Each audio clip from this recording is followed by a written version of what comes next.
Good day, ladies and gentlemen, and welcome to the Keysight Technologies fiscal first quarter 2022 earnings conference call. My name is Elliot, and I will be your lead operator today.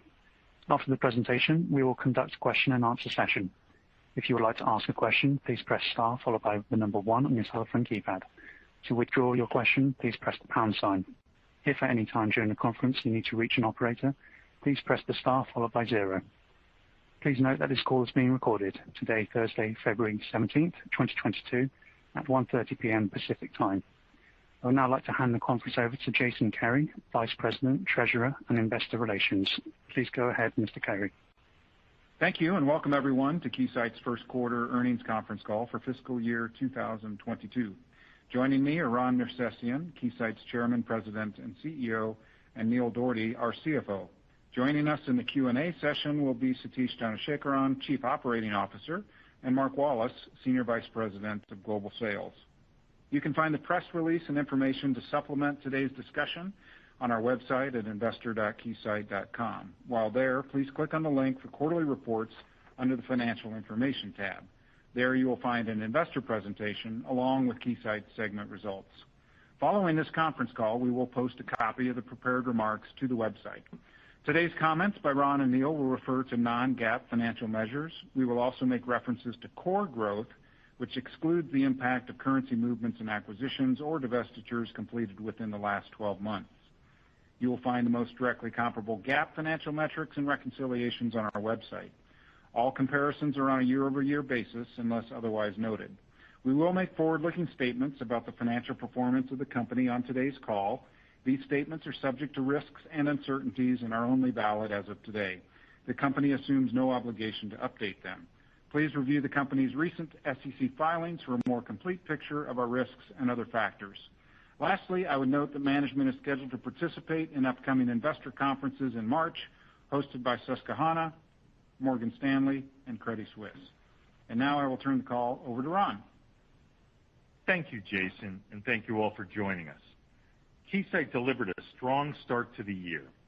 First quarter results are evidence that our broad-based portfolio of differentiated solutions is aligned with the market's most important design and test challenges. We are enabling our customers to address rapidly evolving technologies and market opportunities. Today, I'll focus my comments on 3 key headlines. First, we continue to see sustained robust demand with record orders again exceeding our expectations. Growth in the quarter was broad-based and balanced across our diverse set of end markets and across all regions. Orders grew 22% year over year and were 31% higher than the first quarter of 2020, just prior to the initial impact of the COVID pandemic.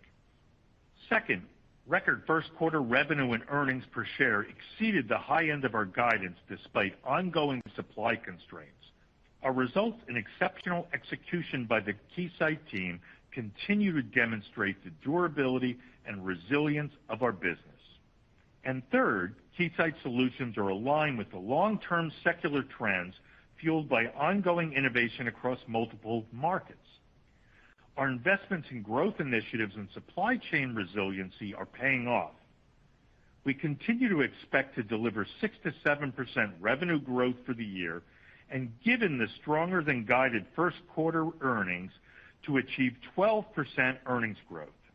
We are confident in the strength of the company we built and our ability to drive above market profitable growth over the long term.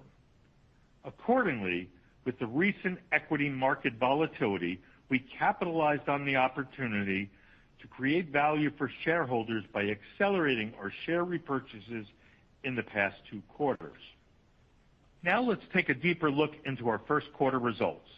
We delivered another quarter of record orders, which grew 22% to $1.5 billion.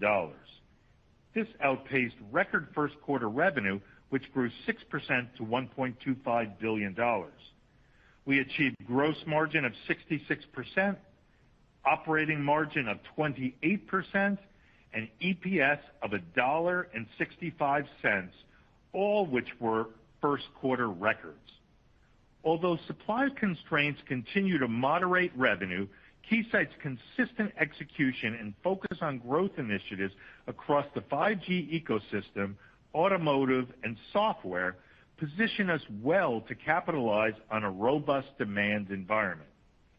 The Electronics Industrial Solutions Group delivered double-digit order and revenue growth for the sixth consecutive quarter. Record orders were driven by strong demand for automotive and semiconductor solutions, as well as broad general electronic applications.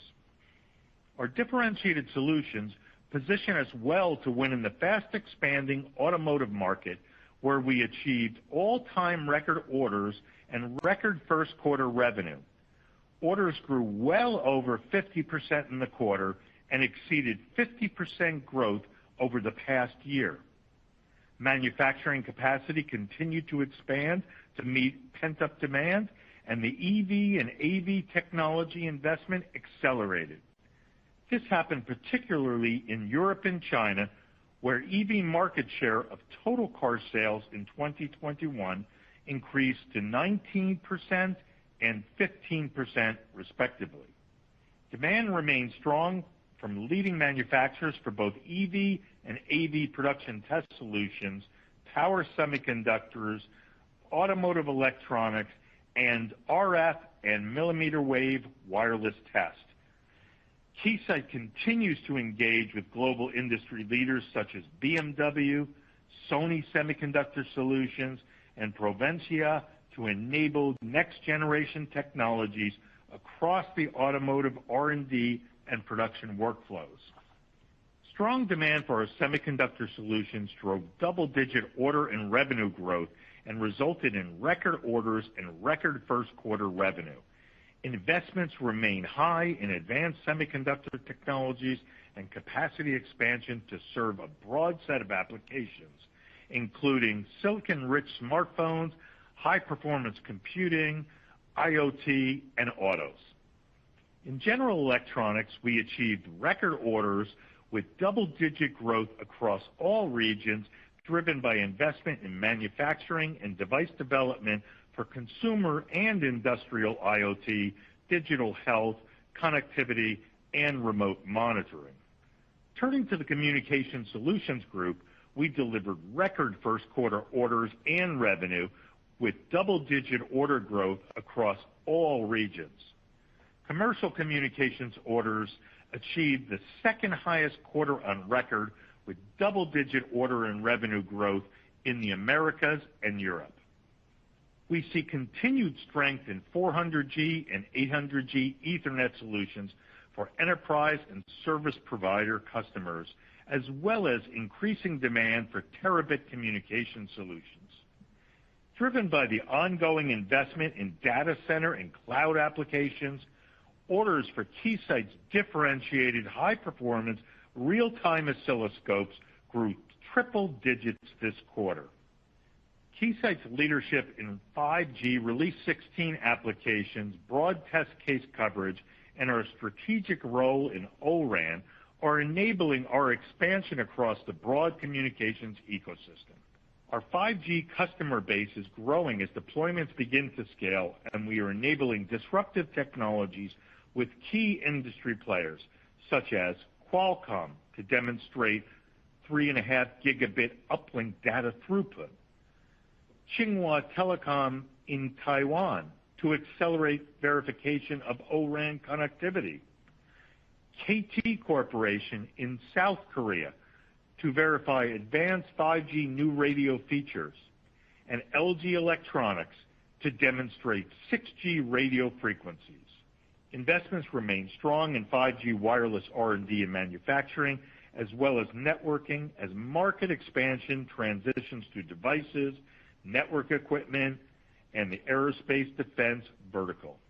In aerospace, defense, and government, double-digit order growth was driven by demand for signal monitoring, cyber, space, and satellite, as well as 5G and 6G applications. Demand was particularly strong in Asia Pacific and Europe. As design, test, and measurement solutions grow in complexity, software and services are an increasingly more important differentiator for Keysight. Combined, they represented more than a third of total revenue this quarter, increasing recurring revenue and contributing to the resiliency and predictability of our business. In summary, demand remains strong for Keysight's software-centric portfolio of differentiated solutions across all of our end markets and regions. Since the pandemic began in 2020, Keysight has been focused on supporting our customers and delivering on our commitments. We have implemented new sourcing strategies and increased partner engagement to improve supply chain flexibility, diversification, and resilience. While fully focused on our near-term priorities, we continue to work towards a long-term sustainable vision for the company and for the communities in which we operate. The Keysight leadership model drives us to deliver business value through ethical, environmentally sustainable, and socially responsible operations. Corporate social responsibility is an enabling value of the KLM, and we are proud to have been included in the Dow Jones Sustainability Index for the third year in a row. Keysight's inclusion, this includes ambitious targets that support several UN Sustainable Development Goals, such as our commitment to achieve net zero emissions ahead of the Paris Agreement goal. As we accelerate innovation to connect and secure the world, we are better positioned than ever to deliver value to our customers, shareholders, and employees. Now, I will turn it over to Neil to discuss our financial performance and outlook in more detail. Thank you, Ron, and hello, everyone. Q1 was a great start to fiscal 2022, and our full-year outlook exemplifies Keysight's ability to deliver on our commitments. In the first quarter of 2022, we delivered revenue of $1,250 million, which was above the high end of our guidance range and grew 6%, or 7% on a core basis. As expected, supply chain constraints continued to temper revenue results. We delivered a record $1,495 million in orders, up 22%, or 23% on a core basis. We ended the quarter with over $2.3 billion in backlog. Turning to our operational results for Q1, we reported gross margin of 66% and operating expenses of $473 million, resulting in an operating margin of 28%. We achieved net income of $305 million and delivered $1.65 in earnings per share, which was above the high end of our guidance. Our weighted average share count for the quarter was 184 million shares. Moving to the performance of our segments. Our Communication Solutions Group generated record revenue of $878 million, up 3% on both the reported and core basis. CSG delivered record gross margin of 67% and operating margin of 27%. In Q1, Commercial Communications generated revenue of $584 million, up 5%, with double-digit revenue growth in the Americas and Europe, driven by continued investments in 5G, O-RAN adoption, 400 gigabit, 800 gigabit, and terabit R&D, and wireline applications. Aerospace, Defense, and Government revenue of $294 million was flat versus a strong prior year compare. Solid growth in Asia Pacific was offset by supply chain constraints that impacted revenue in the Americas and Europe. This was our fourth consecutive quarter of double-digit order growth in Aerospace, Defense, and Government, and the funnel remains strong for this end market. The Electronic Industrial Solutions Group generated first quarter revenue of $372 million, up 13% or 15% on a core basis, driven by strong revenue growth in semiconductor and automotive. EISG reported gross margin of 63% and operating margin of 31%. Moving to the balance sheet and cash flow. We ended our first quarter with $2 billion in cash and cash equivalents, generated cash flow from operations of $224 million, and free cash flow of $182 million, or 15% of revenue.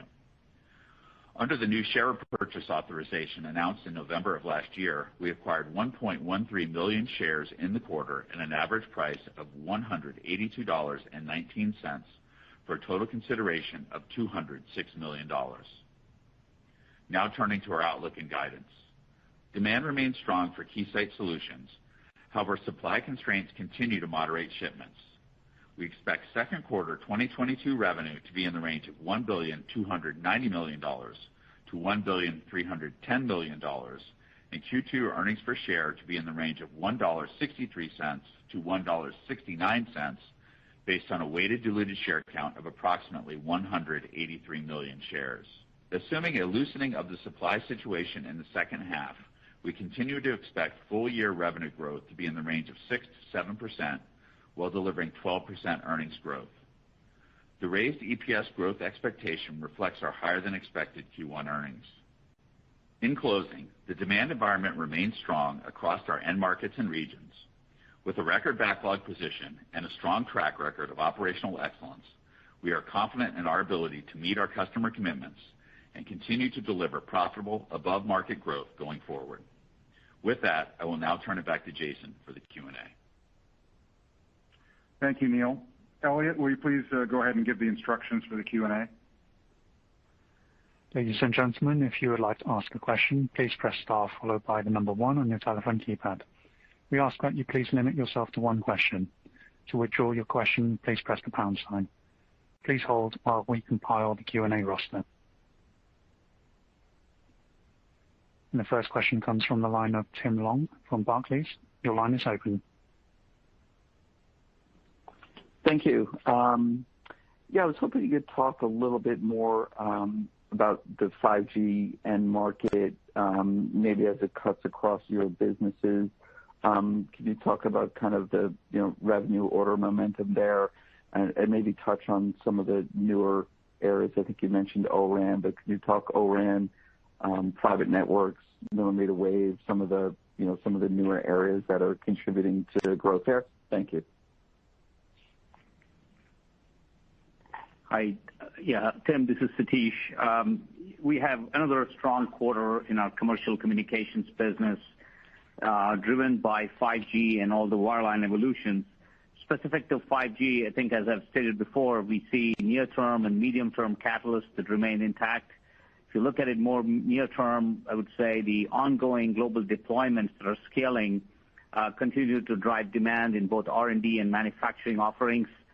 Specific to R&D, the Release 16 is really aimed at some of these new use cases with industrial applications and private networks in particular. Longer term, we remain bullish about millimeter wave and its adoption. But in the medium term, the applications such as O-RAN are really growing the ecosystem of opportunities for us. We just added over 100 new customers into our 5G platform in the most recent quarter. So, very strong growth in the 5G applications for sure, across both R&D and manufacturing and deployments and across the globe. So broad strength. Okay. I'm sorry, if I could just follow up. It sounds like you've already had a few 6G announcements. Can you talk a little bit about kind of the cadence of when you think that will start to impact this business? Is this still a few years out, or are you starting to see some real traction with some of the larger players in the industry? Then I'm done. Thank you. Yeah, we're still, if you look at it from a standards perspective, we're still in Release 16. Release 17 is just getting started, and you got Release 18 being planned. So there is still considerable time to go with 5G evolutions that will continue for quite some time. But the industry is also looking at what's the next wave of innovations. 6G on the wireless side, on the wireline side, terabit Ethernet is definitely an area where there's a lot of advanced research happening both on the wireless and wireline side. And Keysight, given our strong strategy focus on building out the workflow for the communications ecosystem, we're engaged in those advanced research discussions with multiple consortiums around the globe, and we've already started to get some early research business, which positions us for continued leadership over time. Okay, thank you very much. Our next question comes from the line of Samik Chatterjee from JP Morgan. Your line is open. Hey, thanks for taking my question. I guess I'm just trying to get some help in understanding the divergence here between the order growth and the revenue outlook. This is, I think, the fourth quarter where you've expanded orders by more than 20% year-on-year. And when we look at the revenue outlook, obviously that's materially below that. How should we think about it? Sort of, is there more of a sort of unwind into the revenue or sort of realization of revenue or supply chain eases, or is the order strength driven by a lot of early ordering or sort of long-dated orders? And in particular, if I can just ask on a follow-up there, how are we thinking about the same divergence between ADG revenues here remaining flat for the last couple of quarters versus what you talked about in terms of strong order increase? Thank you.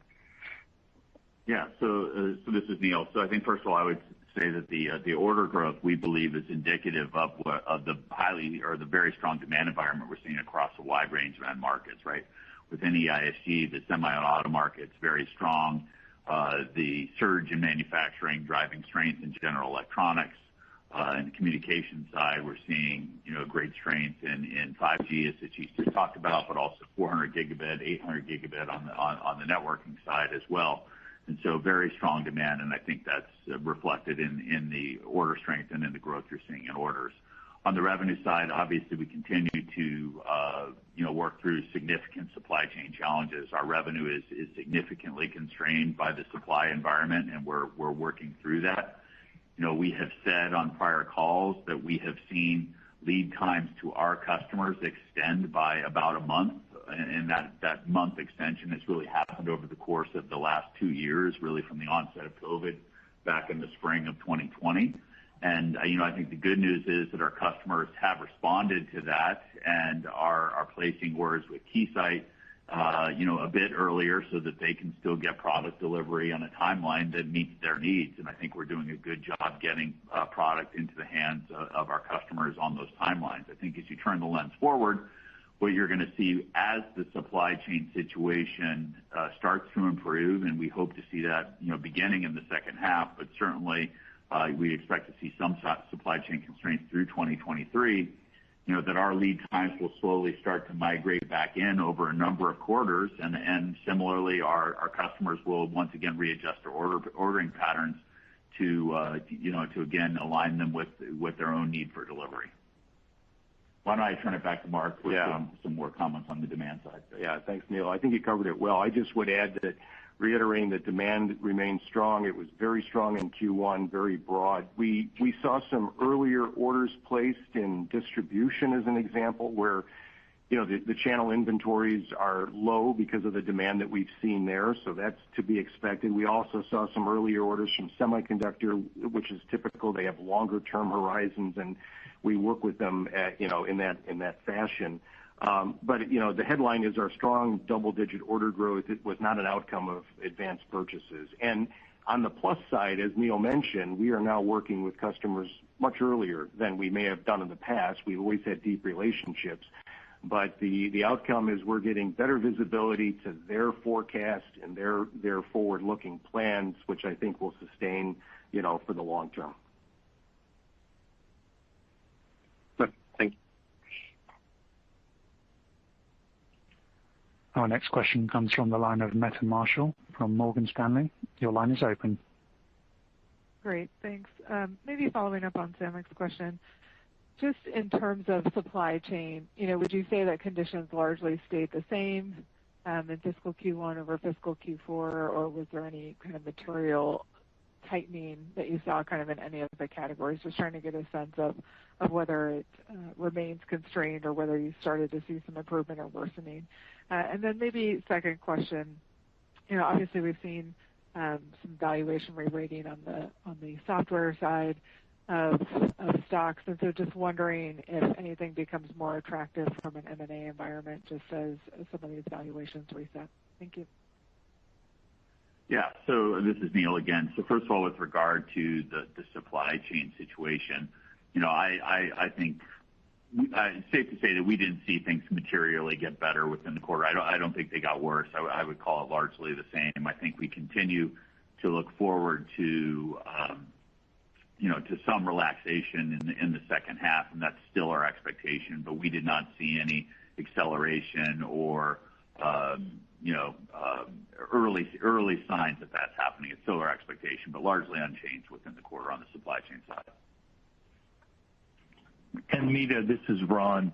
With regard to software valuations, obviously you're exactly correct. The IPE software companies, we've seen their valuations come down. But realistically, when we talk to companies and when they see a pullback, they still view their old share price as the price that their company should get a premium to. It normally takes about a year, it depends company by company, before they would go ahead and sell at a lesser value. But we're highly engaged at looking at opportunities, looking at things that make sense, and we have a very active funnel right now, including software. Great. Thank you. Thank you. Our next question comes from the line of Mark Delaney from Goldman Sachs. Your line is open. Yes, thanks very much for taking the question. I was hoping you could comment a little bit more on the P&L outlook for next quarter. Revenue guidance is up sequentially. EPS is relatively flattish quarter on quarter. So maybe you can bridge us from the somewhat higher revenue, and what's leading to the more flat quarter on quarter EPS. Yeah, so I'll take that one as well. So as we look forward into the second quarter, we do see, as you look at scheduled shipments, some unfavorable mix on a sequential basis, as well as kind of continuing impact from other inflationary elements, most notably expediting fees and other things are continuing to impact gross margins. And I think the other thing is we are continuing to ramp kind of back into our targeted levels of R&D. We were actually sub 15% in Q4, approaching 16% here in Q1. As we look to kind of mid 16% of revenue is more the level. So I'd expect some further increase in that rate of investment in the R&D side of things as well, which is what's leading to the more or less flattish EPS. That's helpful. Thank you. And for my follow-up question was on the comm segment, and the company's focused and done a very good job broadening out the exposure in various ways, right, in terms of the type of test you're doing, but also the various parts of the industry. And 400 and 800G, I think, has been going for some time. So maybe you can level set us on how big 400 and 800G is and how much data center is contributing to that comm segment at this point. Thank you. Yeah, I'll take this. I think you're right. I mean, our strategy to really connect the workflow across the communications ecosystem continues to play out, and our execution remains very strong. At the heart of it, we've been focused on connecting the workflow between the wireless and the wireline parts of the ecosystem, and we see that all of the data that comes through the networks through 5G, as an example, have to ultimately flow into a data center or cloud. And so as we follow that trail end to end, we see significant upgrades happening across the entire communications design flow. And we're participating in a number of those technology trends associated with not only the speeds, as you referenced with 400, 800, and terabit, but also the underlying infrastructure that's changing with the memories, the server technologies, and the edge compute as well. And we're also very pleased with the number of new chipset starts, the design starts that are occurring across the entire industry today. And all of this is contributing to strength. And we saw that reflected in our commercial communications business, where we maintain a good balance between the 5G growth and also the wireline evolutions growth.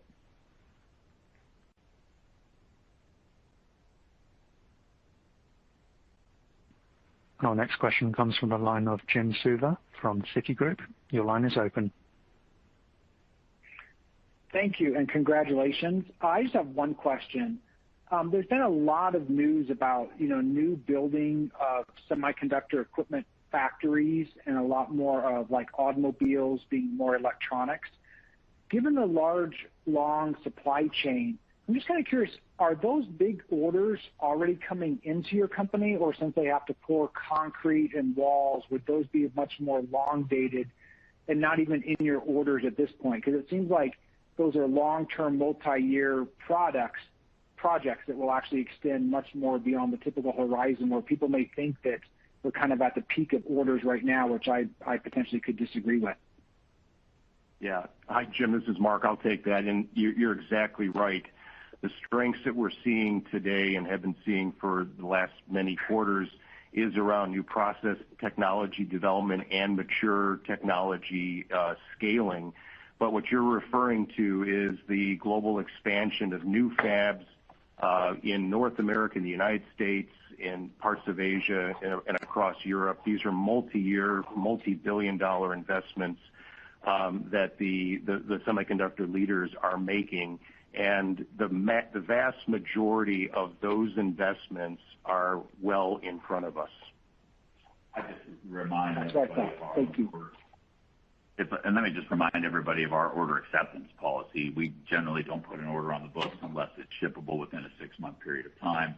And so those orders for those longer things, well, in some cases, those customers are giving us visibility to their needs for these future factories and fabs that are going into place. They're not reflected in orders as of today.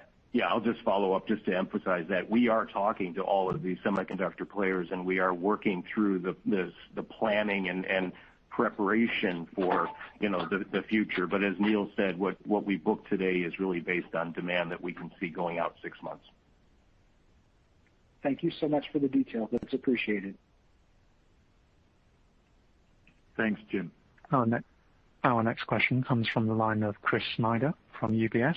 Your line is open. Thank you. I guess the first question is kind of bigger picture. Clearly, the industry is in the middle of a very strong period of demand. The orders were up against sequentially here, despite negative seasonality.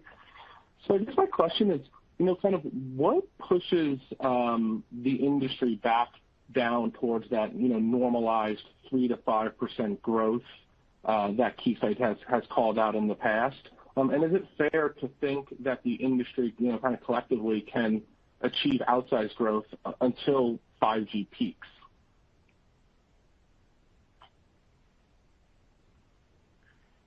So, Chris, this is Mark. I'll take a stab at that. I think the success that we've achieved and the level of order growth is tied into a lot about what Satish has been talking about, which is connecting our customers' workflows. Even goes back to the previous question as it pertains to the growth in semiconductor being fed into demands from multiple different industries, all bringing more electronic content together.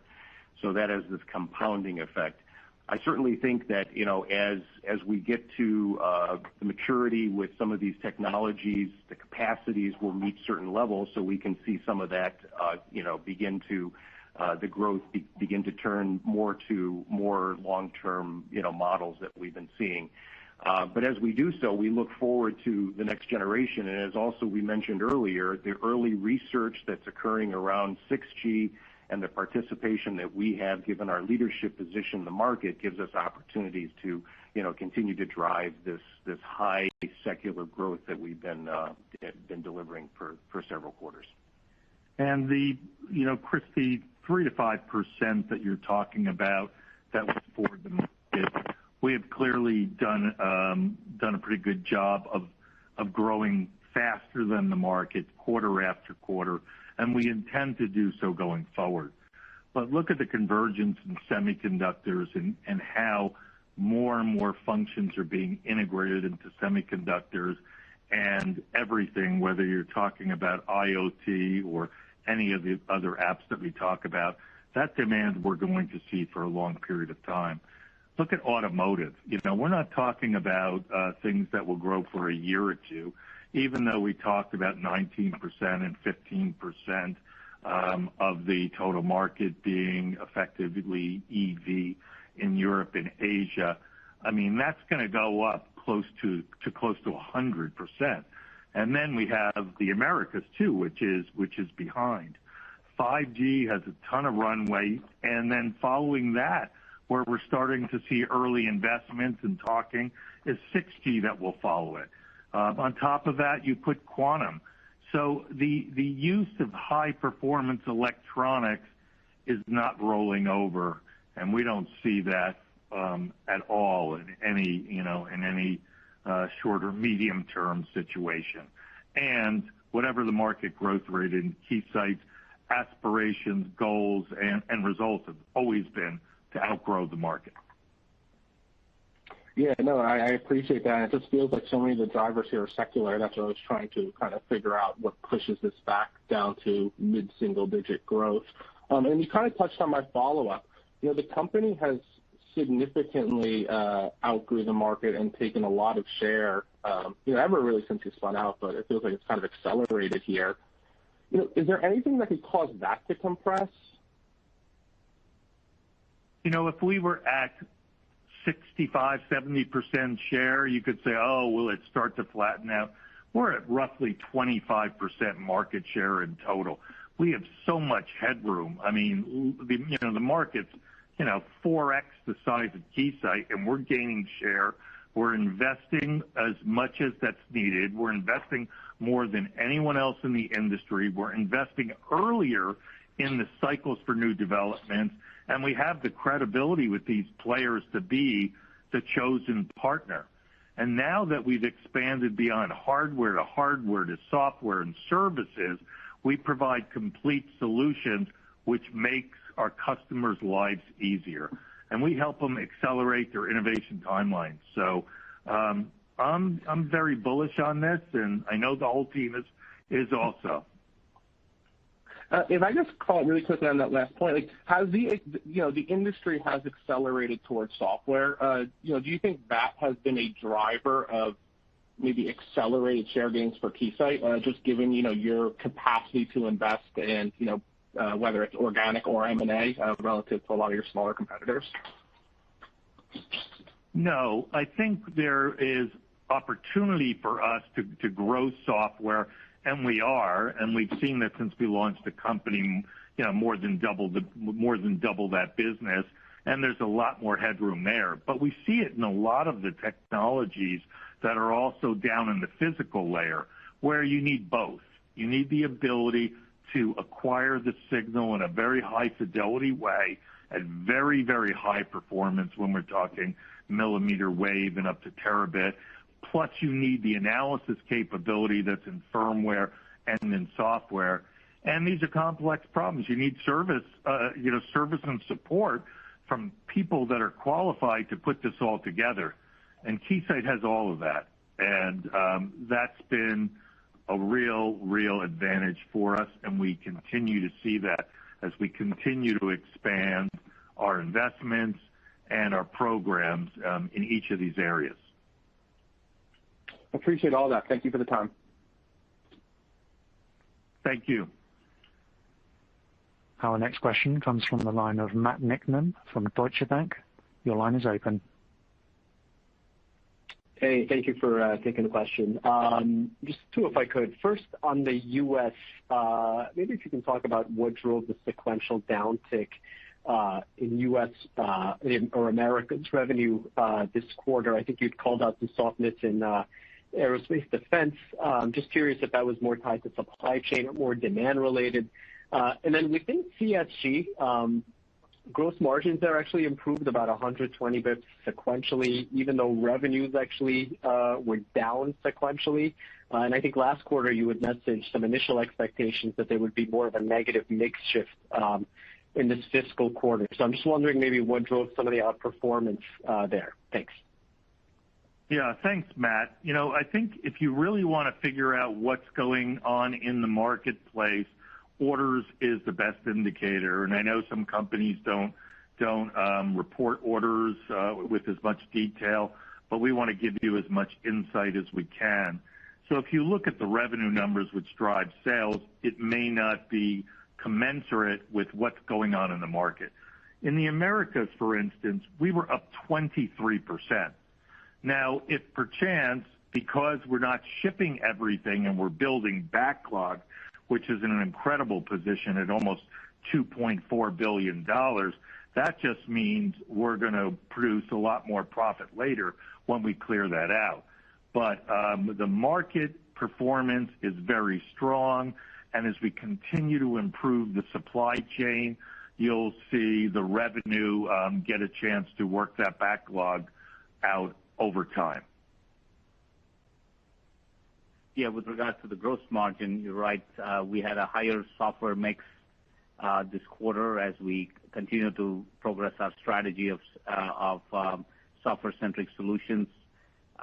And from the aerospace and defense perspective, while the defense budget has been passed in the Americas, in the U.S., we are waiting on the conclusions to the appropriations process that's currently underway, which is expected to occur somewhere between March and April timeframe.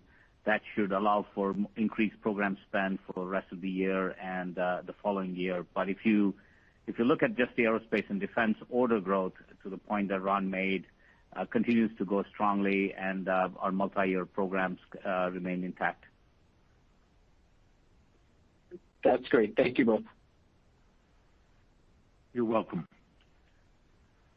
Our next question comes from the line of Adam Thalhimer from Thompson Davis. Your line is open. Hey, good afternoon, guys. Congrats on another strong quarter. Thanks. First question I wanted to ask about, just at a high level, what kind of inflation are you seeing, and then how is the pricing environment? How does that paradigm work for Keysight? Yeah. So, sorry, turn on my microphone. It will help.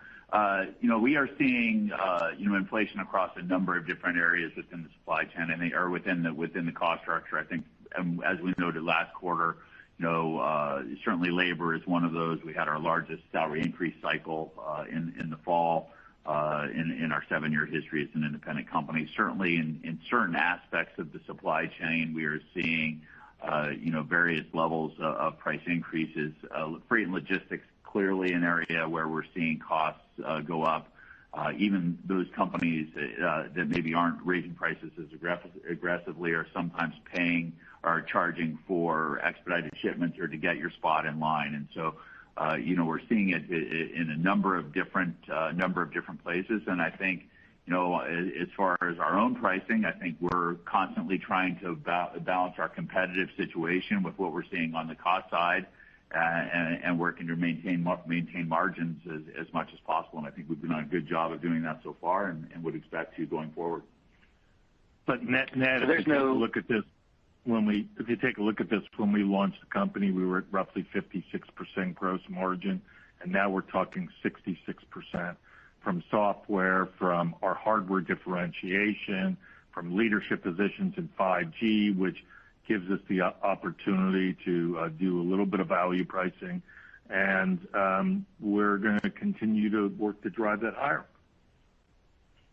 And then, Ron, just real quickly, you mentioned that orders came in above expectations. Can you give a little color as to what was stronger?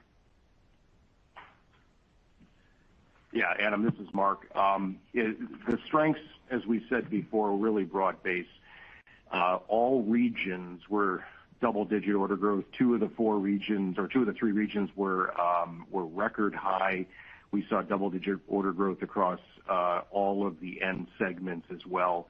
We added just over 500 new customers to Keysight during the quarter.